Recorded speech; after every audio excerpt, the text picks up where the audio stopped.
Hi and welcome to Ukulele Lessons Easy 1B. Today we're going to do the chord calc exercise for the chords C and G7.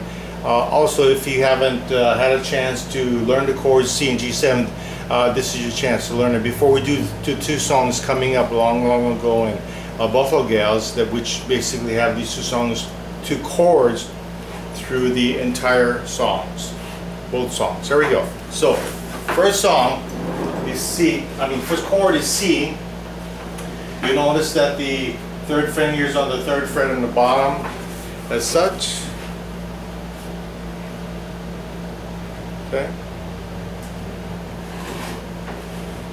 So, anytime we're doing a chord calc exercise, we're doing this throughout the entire course, and you want to do this every time you play, every time you do a lesson, every time you practice. The more you do this, the faster you're going to learn the chord and just adapt to music quicker. So that's why this is something that's really going to cut down your learning time. Now this is a pretty basic chord. I'm going to show you some other techniques that help you get to the other chords. Okay, so let's get started.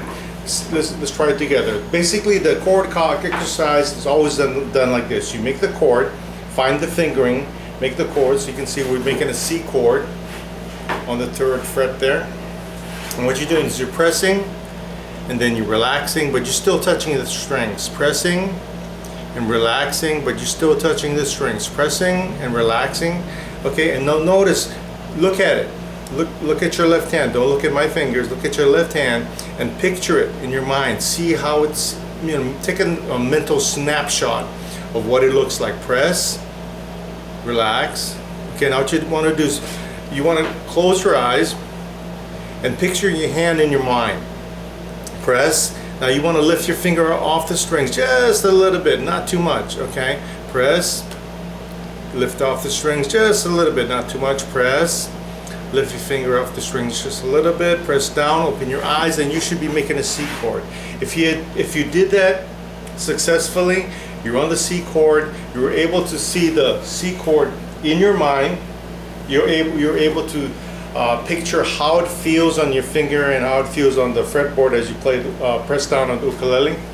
And that's basically the chord calc exercise. Now I'm going to try it again using the G7 chord. Fingers are using over here is 1, 2, and 3. Okay? 1, 2, and 3. This is also located in your music book. It's also located on your charts, chord charts. Very basic chord, 1, 2, and 3. If you need to pause the tutorial, go ahead and make that chord. I'll give you about a second and we'll start again. Okay, so we're making the G7 chord, 1, 2, and 3. Now what you want to do is you want to press on those strings, and then you want to relax. But the fingers never leave the strings. Okay, so I'm pressing, I'm relaxing, but they never leave the strings. Pressing, relaxing, and they never leave the strings. Pressing, relaxing, never leaving the strings. Pressing, relaxing, never leaving the strings. At this time you want to look at your left hand, not my hand, your left hand, your hand. Look at your left hand and see how your fingering is. It should look exactly like mine, and you should put that mental picture in your mind of how that G7 looks. Press and then relax. Now what you want to do after you've kind of got a picture in your mind and knowing how it feels, how the string feels on your finger, you want to close your eyes, and then you want to lift off the strings just a little bit. Okay, and then you want to press back down. Press, lift off the strings a little bit. Press, lift off the strings a little bit. Press, lift off the strings a little bit. All this time your eyes are closed and you're picturing the chord in your mind. Press down. Okay, so you're picturing the chord, how it looks in your mind, okay, while you're pressing on the strings and lifting your fingers off the strings. Okay, lift off, eyes still closed, press down, and you should have a G7 or really close to it. If you didn't have a good G7 chord, you want to do the exercise again.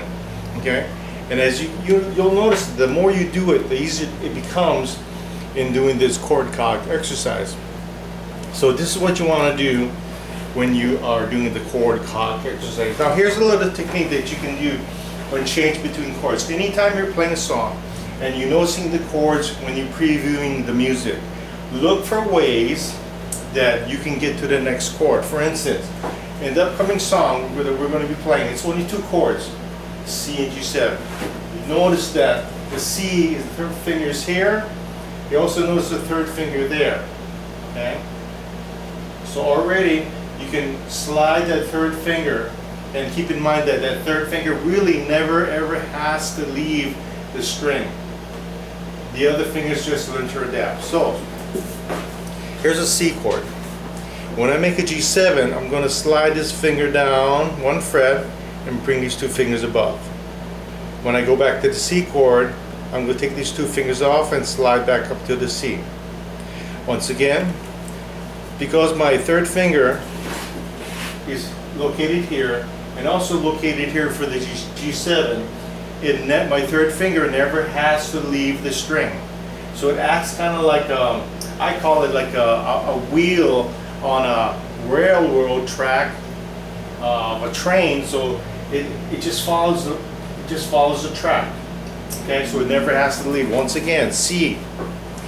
It doesn't have to leave. All I have to do is relax the finger, relax, not taking the finger off the string, relax and slide it down to the 2nd fret. Bring these 2 fingers above and put it in position for the G7 chord. For the G7 chord. When I'm going to the C chord, I'm lifting these off, sliding this to the C chord. Okay, so give that a try. Once again, this is the chord cog exercise, and you should always remember to do it anytime you play a song, before you play a song, a lesson, an exercise, whatever it is. But it's real. The more you do it, the more you practice it, the quicker it is. You will find you will adapt to the music and learn music, and it just really cuts down your learning time. And this is one of the techniques that I was talking about earlier about applying psychology in music and to make you a faster learner. Okay, so when you're ready to move on to the next lesson, we'll see you then.